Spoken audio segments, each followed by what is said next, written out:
ब्रह्मांडे नास्ति किंचन वेंकटेश समो देवो न भूतो न भविष्यति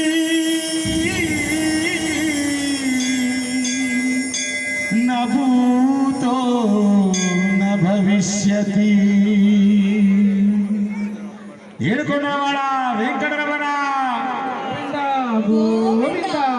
భగవద్ బంధువులందరూ అలసిపోయినారు. ఒకసారి గట్టిగా ఏడుకొండలవాడ వెంకటరమణ గోవింద, ఇంకా గట్టిగా గోవింద గోవింద గోవింద అని ఆ శ్రీహరిని ఎప్పుడైతే స్మరిస్తామో గజేంద్ర మోక్షం మీకు అందరికీ తెలిసినటువంటి, మనస్సు లోపల ఎటువంటి చింతన లేకుండా ఆ శ్రీహరియే నాకు రక్ష అని ఎప్పుడైతే ఆ గజరాజు స్వామి నారాయణుని స్మరిస్తుందో అప్పుడు ముసలి నుంచి ఆ శ్రీహరి రక్షిస్తాడు. ద్రౌపది మాతను కూడా శ్రీకృష్ణ అన్నప్పుడే మనస్ఫూర్తిగా ఆ శ్రీకృష్ణ కూడా ద్రౌపది దేవిని కరుణిస్తాడు. భక్త ప్రహ్లాదుడు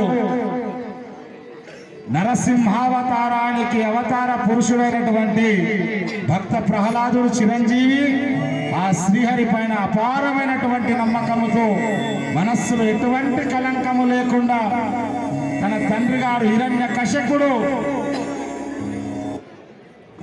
నట్ట నడిమిగల సముద్రములో పారవేసిన దగదగదగ మండే అగ్ని గుండములో పారవేసిన కాలకూట విషమును త్రాగించిన ఏనుగులతోటి తొక్కించిన పాములతోటి కాటు వేయించినా సరే ఆ శ్రీహరి నామము మరవడు, శ్రీహరి భజన నడవడు. అందుకే చిరంజీవి వరదల్లుతున్నాడు. అంటే ఇక్కడ మనం గుర్తించవలసింది భగవంతుణ్ణి సందేహముతోటి కాకుండా ఆత్మవిశ్వాసముతోటి ఎక్కడైతే స్మరిస్తామో ఆ శ్రీహరి ఎల్ల వేళలా భక్తుల కొరకు అవతరించినటువంటి దేవదేవుడు.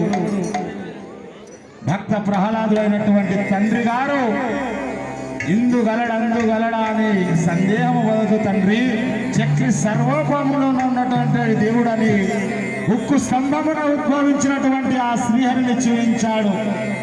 కాబట్టి భగవద్ బంధువులందరూ కూడా వైకుంఠ ఏకాదశి పర్వదినమున ఆ వైకుంఠ ధాముని స్మరించుకొని కనులారా చూడడానికి విచ్చేసినటువంటి భగవద్ బంధువులందరికీ కూడా పేరు పేరున శ్రీ శ్రీ శ్రీ ఓంకార భజన మండలం తరఫు నుంచి వారందరూ కూడా శుభాకాంక్షలు తెలియజేస్తున్నాం.